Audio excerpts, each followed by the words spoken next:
이렇게 루스표 같은 경우에는 쉽게 극점의 위치를 판별할 수 있는 장점이 있는데 몇 가지 특이한 케이스가 있습니다. 그래서 이 몇 가지 특이한 케이스에 대해서 한번 살펴보도록 할게요. 자, 첫 번째가 보게 되면은 자, 첫 번째 열에 한 원소만 0이 되는 경우가 있습니다. 자, 이게 무슨 얘기냐면요. 자, 여기 보시게 되면은 요 루스표를 앞에 보게 되면은 여기에 1, 그다음에 두 칸 띄고 3, 5, 그다음에 2, 6, 3 이렇게 돼 있는데 자, 여기에 있는 그 루스표를 우리가 그 써보게 되면요. 1, 2, 3, 6 돼서 여기 계산해 보게 되면은 이렇게 양쪽으로 곱해 주게 되면은 6 빼기 6이 나와 가지고 0이 나오게 돼요. 자, 그래서 여기다가 0을 써 주게 되는데 문제가 이 중간 부분이나 끝 부분은 문제가 없는데 맨 앞에가 0이 됐을 경우에는 어떻게 되냐면은 이 판별식에서 앞에 이 부분이 0이 되는 거죠. 그러니까 우리가 보면은 분모가 0이 됐을 때는 계산이 안 되는 거잖아요. 자, 그래서 이렇게 됐을 경우에는 일단 첫 번째 요 0을 이렇게 입실론이라고 하는 어떤 미지수의 문자로 이렇게 두게 됩니다. 자, 그리고 요 0을 이제 0이라고 했으면 이렇게 입실론으로 바꿔주고 그 다음에 마찬가지로 뒤에 부분을 이렇게 그대로 기입을 해주게 되는 거죠. 자, 그리고 이 다음 부분도 마찬가지로 여기 입실론이니까 여기서부터는 계산을 이렇게 나눠서 해줘야겠죠. 자, 그래서 이거를 풀어주게 되면은 자, 요 형태가 되고요. 자, 그래서 요 입실론이 맨 위에 있다. 아, 그럼 좀 피곤해져요. 밑에 보시게 되면은 여기가 좀 많이 복잡해지죠. 이렇게. 그래서 이렇게 마지막 이제 3이 되는 거고요. 자, 그래서 이렇게 푼 상태에서 그 다음에 어떻게 해야 되냐면은 극한으로 이렇게 분석을 해줘야 됩니다. 자, 여기 보시게 되면은 이 점이 어쨌든 0이니까 0에 가까워지면 가까워질수록인데 마이너스에서 0으로 가까워지느냐, 그래서 플러스에서 0으로 가까워지느냐. 자, 그래서 플러스의 극한, 마이너스의 극한으로 나누어서 분석을 하게 됩니다. 자, 그래서 여기에 그대로 여기 부분에 자, 플러스로 했을 경우에 자, 이 부분은 1이니까 그냥 플러스가 되고 여기도 플러스가 되고 그다음에 여기 입실론이 있었는데 자, 여기에 0 입실론이 자, 양으로 이렇게 가까이 가게 됐을 경우에는 자, 그럴 경우에는 플러스가 되죠. 여전히 이게 플러스가 되는 거고요. 자, 그다음에 이 부분이 문제인데 이 부분이 0의 극한으로 이렇게 가야 되게 됩니다. 자, 그러면 여기에 0의 극한을 치워주게 된다고 했을 경우에는 입실론으로 이렇게 극한을 때려주게 되면은 이 부분은 마이너스 무한대가 나오게 되죠. 그래서 이 마이너스가 무한대가 나오기 때문에 얘는 부호가 음수로 바뀌게 됩니다. 자, 그 다음에 이 다음 것도 같이 분석을 해보게 되면요. 자, 여기에 양의 극한으로 간다고 했는데 이 부분의 양의 극한일 경우에는 자, 이 공식이 이렇게 나오게 되죠. 자, 그래서 이 부분을 그대로 양의 극한으로 이렇게 계산을 해주게 되면은 플러스가 나오게 됩니다. 자, 마지막에 3은 플러스가 되는 거고요. 자, 그래서 이걸 통해 가지고 플러스에서 마이너스로 여기가 바뀌네 라는 걸 이제 알 수가 있는 거고요. 자, 그 다음에 이걸로 하나 끝나는 게 아니고 한쪽은 다 플러스 나올 수 있는데 음의 극한으로 갔을 때 또 마이너스가 나올 수가 있기 때문에 플러스하고 마이너스 둘 다 검사를 해봐야 됩니다. 조금 까다롭죠. 여기서 마찬가지로 입실론이 여기서 보게 되면은 여기가 입실론으로 나오기 때문에 음으로 갔을 경우에는 여기에서 음수로 바뀌게 됩니다. 자, 그리고 이 부분은 0의 극한으로 갔을 때 이 부분을 계산을 해보게 되면은 여기는 또 양의 무한대가 나오는 거고요. 그 다음에 이 부분도 계산을 해보게 되면 양의 무한대가 나오게 됩니다. 자, 그래서 이쪽 부분이 이렇게 한 번 또 바뀌는 거니까 이거를 가지고 얘는 극점이 우측에 뭔가 존재하고 있구나 라는 거를 또 알 수 있게 되는 거죠. 자, 그래서 이걸 토대로 이 방법을 여러분들이 0이 나왔다 하면은 당황하지 말고 이렇게 입실론으로 바꿔서 해석을 하면 되겠습니다. 좀 번거롭죠? 왜냐하면은 이쪽 부분으로 이렇게 입실론이 점점 차수가 커지는 부분이 있고, 그 다음에 양의 극한, 음의 극한. 여러분 착각하면 안 되는 게 양의 무한대, 음의 무한대가 아니에요. 0으로 가까이 갔을 때 0의 극한. 그래서 양의 0의 극한 아니면 음의 0의 극한. 자, 이렇게 나눠서 계산을 해야 됩니다. 자, 두 번째 케이스가 있어요. 두 번째 케이스는 뭐냐면은, 자, 요 형태인데요. 여기가 1, 7, 6, 42, 8, 56인데, 숫자는 다른데 얘를 이렇게 써보니까 1, 6, 8이 나오고 여기는 7, 42, 56 이렇게 나오죠. 보니까 얘가 7로 다 나눠 떨어지네. 그래서 나눠 보니까 1, 6, 8 이렇게 나와요. 그래서 이거를 식을 이렇게 쭉 내려가 보다 보니까 자, 168, 168 이렇게 같아지는데 S 3차식 부분에서 계산해 보니까 얘가 다 000으로 떨어지는 일이 발생을 해요. 자, 앞에서 보게 되면 앞에 입실론을 바꿔주면 된다고 했었는데 이거는 여기에 0, 모든 줄이 0이 이렇게 발생하는 경우가 있습니다. 그래서 자, 이렇게 됐을 경우에는 입실론으로 바꿔서도 이렇게 하면 안 되고 여기서부터는 좀 문제가 발생을 하는 거죠. 자, 그래서 이럴 경우에는 어떻게 하냐면요. 자, S 여기 3차식에서 모든 항이 0이었으니까 자, 요 위에 있는 얘를 선택을 해주게 됩니다. 그래서 요 얘를 선택을 해주는데 이걸 선택해서 다항식을 새로 만들어야 돼요. 그래서 어떻게 만드느냐? 여기가 S 4차식이잖아요. 그러니까 여기선 두 칸 띄니까 어떻게 돼요? 얘는 S의 2차식이 되는 거고 그 다음에 두 칸을 띄니까 여기는 S의 0이 되는 거겠죠. 자, 그래서 이거를 통해 가지고 다항식을 하나 새로 만들어 주게 됩니다. 자, 그래서 요거에 대한 다항식을 만들고 그 다음에 얘를 S로 한번 미분을 해주래요. 그래서 이렇게 P의 S로 미분을 해주게 되면은 여기에 4차식이니까 4의 S의 세제곱, 그 다음에 6 곱하기 S의 제곱이니까 12S. 그 다음에 8은 상수니까 미분을 하게 되면은 자, 요 형태가 나오게 되는 거죠. 자, 그래서 요거를 앞에서 000 나온 부분 있잖아요. 000 나온 부분으로 이렇게 싹 대치를 해주게 됩니다. 그럼 대치해주면 어떻게 돼요? 여기가 3차식, 1차식이 나오고 0이 나오니까 그대로 여기에 있는 거를 4, 12, 0 이렇게 써주면 되고요. 여기 또 보게 되면 얘 4로 나눌 수 있으니까 1, 3 이렇게 바꿔주게 됩니다. 자, 그래서 마찬가지로 이제 여기를 대치를 했으니까 이 부분을 또 마찬가지로 이 다항식으로 자, 1, 1, 그 다음에 6, 3 자, 이렇게 우리의 나가는 대로 이렇게 풀 수가 있는 거죠. 자, 이 부분이 오히려 입실론으로 대체하는 것보다 여기 있는 거 미분 한번 해가지고 하기 때문에 전체형이 0으로 나올 경우에는 조금 덜 까다롭다. 앞에 있는 방법에 비해서는 한데 어쨌든 이렇게 미분을 해가지고 개수를 만드는 번거로움이 조금 필요하다. 그렇기 때문에 뭐 이거 같은 경우는 어쩔 수 없어요. 그러니까 뭐 시스템이 설계돼 있고 개수가 이렇게 나왔을 때 뭐 일종의 운이라고 할 수가 있죠. 그래서 뭐 다 0이 안 나오거나 아니면은 앞에 개수가 0이 아니면은 그냥 하면 되는 거고 0이 나오면은 이 두 가지 케이스에 맞춰 가지고 각각의 방법을 대입을 해 가지고 진행을 하면 되겠습니다. 자, 이거 아시겠지만 이거 제가 백날 떠들어봤자 여러분들이 한번 해보는 거하고 차이가 있기 때문에 여러분들 이거를 실제 또 한번 강의 듣고 여기 있는 거 여러분들이 손으로 한번 따라서 한번 해보면은 우리 또 우리 그 대면 수업할 때 조금 더 수월하게 진행을 할 수가 있을 것 같습니다. 자, 그러면은 자, 그리고 또 뭐가 있지? 이게 뭐였죠? 이거 있구나. 자, 여기 또 한 가지 그 팁이 있는데요. 자, 여기 보시면요. 여기 보시면은 앞에 이게 분모 계산이 들어가잖아요. 이 부분이 이렇게. 분모 계산이 들어가기 때문에 여러분들이 행렬식을 이렇게 쓸 때요.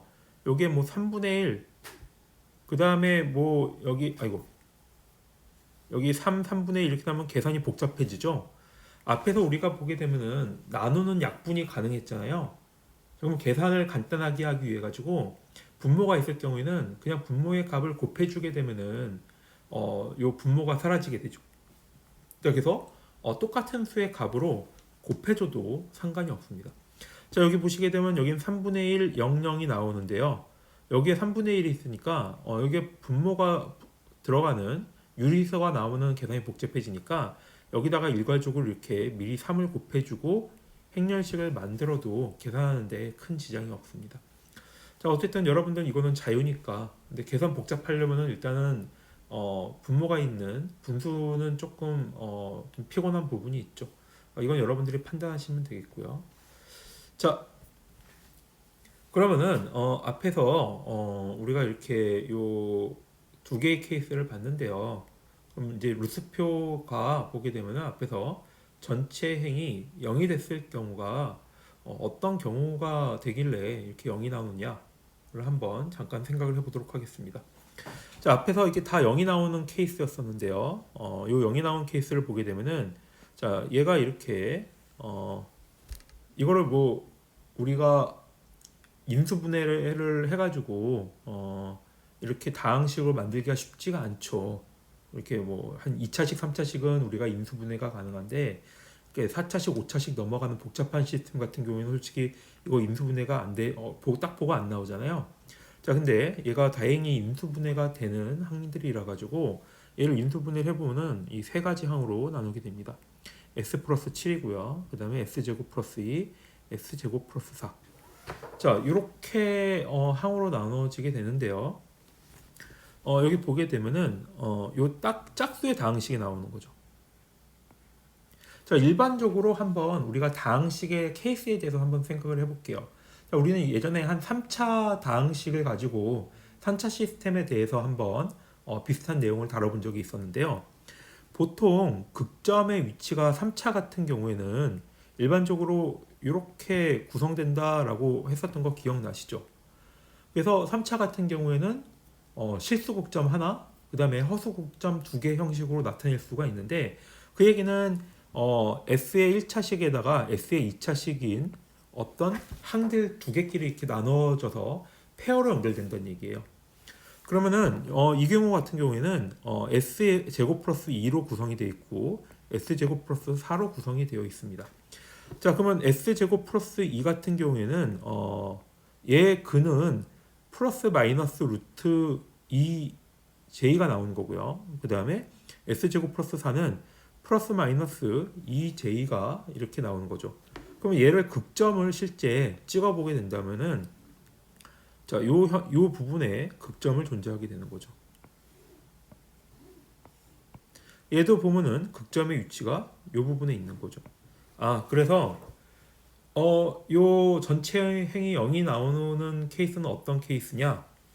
자, 짝수 다항식의 근이 이렇게 허수축 위에 있다.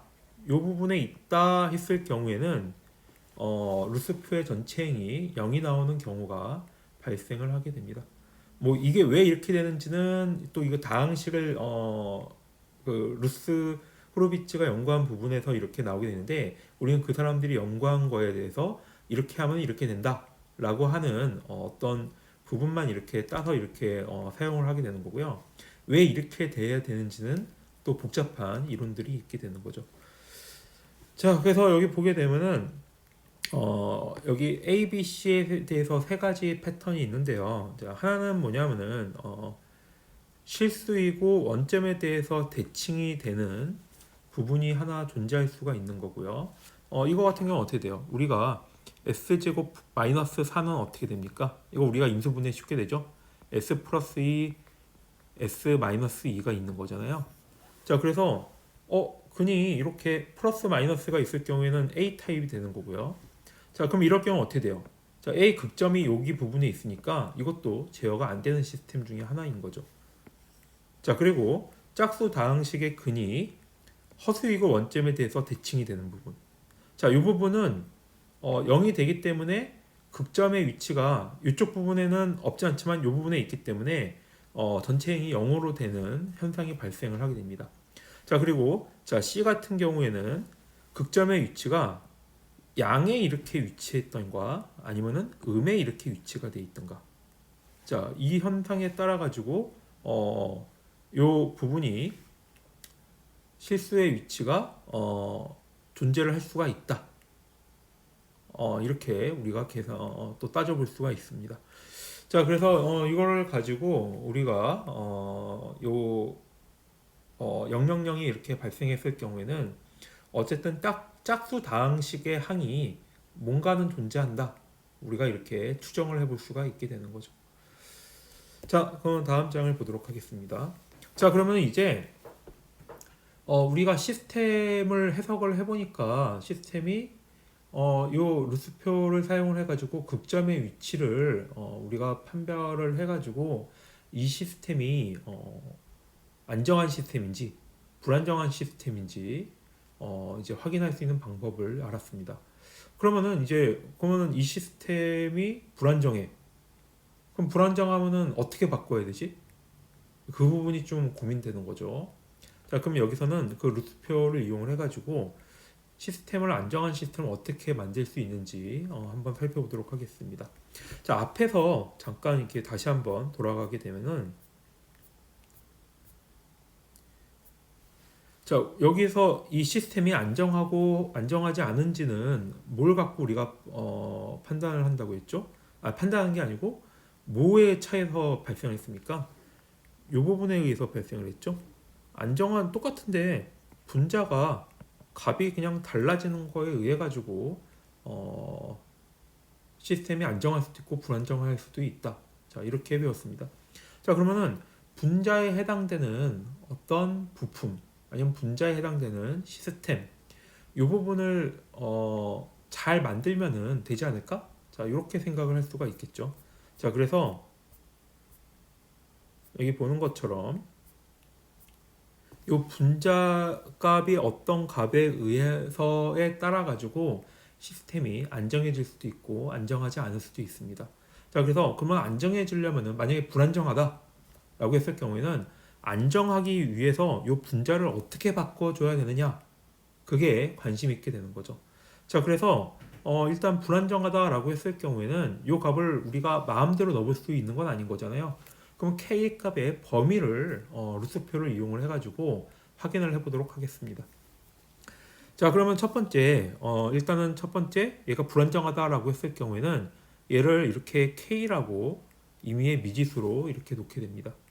자, 그러면 K로 이렇게 놨을 때 요 함수의 등가 전달 함수를 구하게 되면은 요 부분을 우리가 공식이 있었죠. 자, 공식에 의해 가지고 등가 전달함수 공식에 의해서 풀어주게 되면은 위에 있는 식이 밑에처럼 이렇게 바뀌게 되는데요. 그러면 이 상태에서 이 부분이 다항식이 새로 생기게 되는 거죠. 자, 근데 K가 포함된 이 루스표를 이렇게 그려주게 되면 됩니다.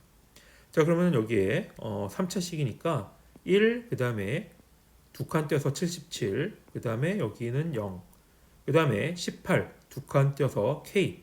자, 이렇게 써주게 되고요. 자, 그래서 K를 놓고 이렇게 루스표를 만들어주게 되는데요.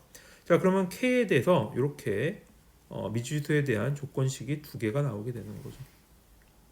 자, 그러면 여기서부터 여러분들이 좀 센스가 있는 친구들은 이제 좀 눈치를 채겠죠. 자, 시스템이 안정해지려면은 여기에 부분에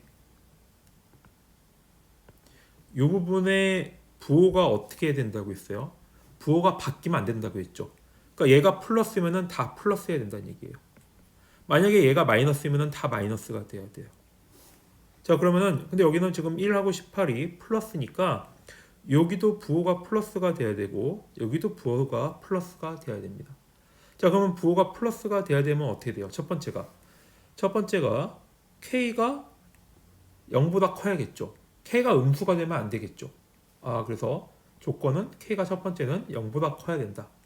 자, 두 번째, 요 항도 0보다 커야 돼요. 그러면은 조건이 18분의 요 부분 마이너스 18 1386 빼기 K가 하고 이 18로 나눈 게 0보다 커야 된다는 얘기죠. 그럼 얘를 항을 간단하게 되면은 자, 요렇게 따지게 됩니다. 자, 그러면 이게 끝이냐? 자, 여기서 끝이 아니고요. 한 번 더 체크를 해봐야 돼요. 1386일 경우는 어떻게 되지? 자, 여기 보게 되면은 K값이 1386일 경우에는 여기가 0이 되는 거잖아요. 0이 되는 000이 발생을 하기 때문에 000이 발생할 때는 또 한번 따져봐야 되는 거죠. 그래서 요거 한번 따져봐야 되고요. 그 다음에 두 번째 1386이 전체형이 0이 되는 경우가 있으니까 요거 같은 경우에는 자, 이 부분도 한번 얘 값이 포함되는지 안 포함되는지 한번 따져봐야 됩니다. 자, 근데 여기 보게 되면 다 0이 되는 경우는 어떻게 돼 있어요? 얘를 미분을 한번 요 항에 대해서 미분을 한 항을 만들어 준다고 했죠. 자, 그렇게 해서 요거를 똑같이 36으로 이렇게 바꿔주고 그 다음에 그대로 이렇게 풀어주게 되면은 이 부분을 한번 따져보게 됩니다. 여기는 좀 다행히 보니까 이렇게 미분한 항으로 이렇게 대치를 해보니까 다 플러스가 돼요. 이게 다 플러스가 되니까 얘는 1386도 가능한 값이구나 라는 걸 알 수가 있습니다. 자, 그래서 1300 0보다 커야 되고 1386보다는 작아야 되죠. 여러분 혹시 0하고 같을 경우에는 어떻게 되죠? 라고 물어보는 친구가 있을 것 같아요. 자, 얘가 0이 되면 어떻게 되죠? 자, 이거 시스템 0이 되는 거죠. 그러니까 0은 당연하게 얘기할 가치도 없는 거죠. 그러니까 0보다는 어쨌든 커야 되고 여기서 적정한 값을 선택하면 되는데 자, 그러면 여기서부터는 0, 뭐 1이어야 돼요? 아니면 10이어야 돼요? 아니면 100이어야 돼요? 그거는 이제 어떻게 판단을 해요? 이 시스템이 만족하는 그러니까 이 시스템이 1386보다는 작으면 되니까 여기서부터는 일반적으로 우리가 얘기하는 튜닝이라고 얘기를 하게 됩니다. 시스템은 어쨌든 안정하게 만들었으니까 거기서 이제 우리가 소비자라고 하죠. 일반적으로 소비자가 원하는 했을 때 가장 만족할 만한 값을 선택하면 되는 거죠. 어떤 경우에는 뭐 100으로 했으니까 100 하니까 이게 움직임이 좀 괜찮은 것 같아. 여기서 얘기하는 괜찮다라고 하는 거는 어떤 부분이겠어요? 감성적인 부분이 되겠죠. 그래서 1000 하니까 좀 좋은 것 같아. 근데 1500, 1500은 얘는 시스템이 불안정하는 거니까 1500은 얘기할 가치가 없는 거예요. 1386부터 0 사이의 값을 적정한 값을 선택을 하게 되면 됩니다. 자, 마지막으로 상태 공간에 대해서 한번 살펴보도록 하겠습니다. 제가 계속 얘기하겠지만 상태 공간은 소개하는 형식으로만 얘기하는 거기 때문에 상태 공간에 대해서는 어떤 형식으로 접근하는지 정도만 한번 살펴보고 넘어가도록 할게요. 자, 상태 공간에서는 어떻게 하냐? 자, 첫 번째가 시스템 행렬을 가지고 판별해야 됩니다. 자, 여러분들 기억하는지 모르겠지만 우리가 시스템 행렬 같은 경우 상태 공간 방정식 상태 방정식 같은 경우에는 x는 ax 플러스 b 자, 이렇게 표현을 하죠. 자, 그래서 a가 시스템 행렬이다라고 우리가 배웠습니다. 자, 그래서 여기 관심 있는 게 이 시스템 행렬이 중요하게 되는데요. 이 시스템 행렬을 가지고 판단을 하게 됩니다. 자, 여기서 사용하는 식은 뭐냐면은 이렇게 요 식을 이용을 하게 됩니다. 자, 행렬에서 디터미넌트가 우리가 행렬식이라고 배웠죠. 여기서 뭐 dt 만약에 a가 a, b, c, d가 있다라고 했을 때 행렬식은 a, d 마이너스 b, c 이렇게 표현을 하잖아요. 자, 그래서 여기서 얘기하는 a, d 마이너스 b, c를 의미를 하게 되는 겁니다. 자, 그래서 여기 보게 되면은 어떤 행렬식이냐? s 곱하기 그 다음에 i 빼기 a 이렇게 표현을 하게 되는데요. 그럼 이게 어떻게 되는지 한번 보도록 하겠습니다. 자, 얘가 3by 3으로 되어 있는 시스템 행렬이 3by 3인 행렬이 이렇게 있다고 칩시다. 그래서 이게 연립방정식으로 이루어진다고 했죠. 그래서 연립방정식에 의한 시스템 행렬이 되는데 요 행렬을 그대로 여기다가 공식에다 넣어줘요. 자, 그러면은 요 i 부분은 어떻게 되냐? 단위 행렬이죠. 단위 행렬이 아까 용어가 갑자기 순간적으로 생각이 안 나가지고 자, 요 단위 행렬에다가 우리가 라플라스에서 얘기하는 저 s를 곱해주게 됩니다. 자, 그래서 s를 이렇게 다 곱해주게 되는데 단위 행렬에다가 s를 곱해주게 되면은 111에다가 sss 이렇게 되는 거죠. 이렇게 s가 되는 거고요. 그 다음에 빼기 그 다음에 a가 됩니다. 자, 그러면은 여기에 요 행렬을 그대로 써주게 되면요.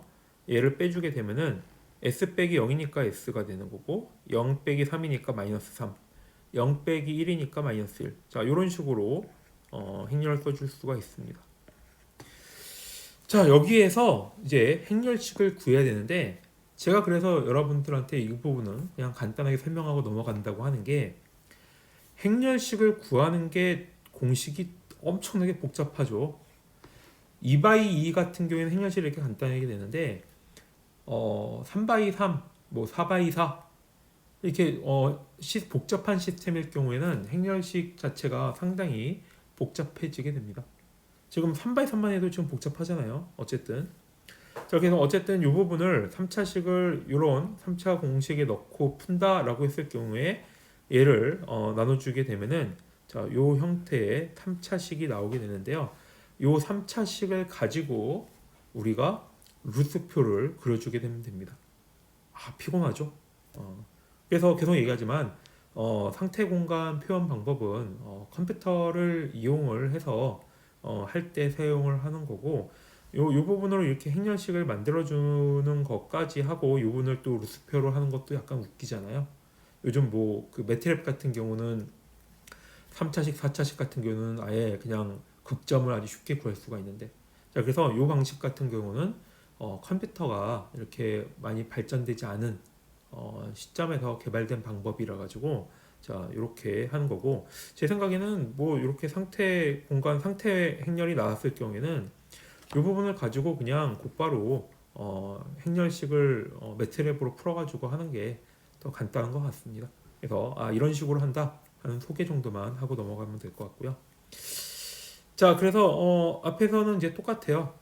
이 부분을 안정도를 이렇게 똑같이 판별해 주게 되면 되는데 이렇게 우리의 3차식이니까 1, 마이너스 7, 자, 0, 그 다음에 마이너스 6, 그 다음에 마이너스 52, 0 나오니까 이 부분 똑같이 행렬식으로 이렇게 풀어줘가지고 루트표로 써주게 되면 되는데 자, 여기에서는 지금 1에서 마이너스 3 이렇게 바뀌었으니까 이 부분 이렇게 극점이 음수 부분이 이렇게 바뀌게 되기 때문에 얘도 똑같이 불안정한 시스템이다라고 이렇게 우리가 판단을 할 수가 있습니다. 자, 그래서 여기는 우반면의 극점에 하나, 그 다음에 좌반면에 극점이 두 개가 존재한다. 왜냐하면 얘는 한 번 바뀌었으니까. 그러니까 요거 같은 경우는 어떻게 되겠어요? 앞에서 얘기했지만은 극점의 위치가 하나는 바뀌었으니까 실수 극점이 이 부분에 있을 거고 그 다음에 좌반면에 두 개니까 아마 이렇게 그려지지 않을까 이렇게 생각이 드는 거죠. 자, 이거는 여러분들 뭐 계산기 여러분들 계산기 다 갖고 있죠? 계산기에서 이렇게 다항식 풀어보게 되면은 실수 그 다음에 실수가 양에 있고 그 다음에 허수 부분이 좌측에 있구나 라는 거를 또 확인을 쉽게 할 수가 있을 것 같습니다. 자, 이렇게 해서 시스템을 불안정하다 이렇게 판별을 할 수가 있고요. 그래서 뭐 상태 공간은 이렇게 접근을 하고 그 다음에 상태 공간에서 그러면 얘를 어떻게 바꿔야 되느냐? 자, 이 부분은 또 딴 얘기가 되는 거니까 여기서는 그 부분까지는 다루지는 않도록 하겠습니다. 자, 그럼 여러분들 또 강의 듣느냐고 수고 많았고요. 실습 시간에는 우리 그 대면 수업 시간에는 이렇게 안정화된 시스템을 설계하는 것까지 한번 루트표 그려보고 그 다음에 불안정하다라고 했을 경우에는 안정하게 하는 방법까지 한번 또 팀을 나눠가지고 진행을 한번 해보도록 하겠습니다. 재밌을 것 같죠? 자, 여러분들 이거 한번 똑같이 한번 이렇게 따라 해봐가지고 또 수월하게 이렇게 진행을 했으면 좋겠습니다. 자, 그러면 강의 마치도록 하고요. 우리 또 다음 시간에 보도록 해요. 자, 그럼 여러분들 안녕.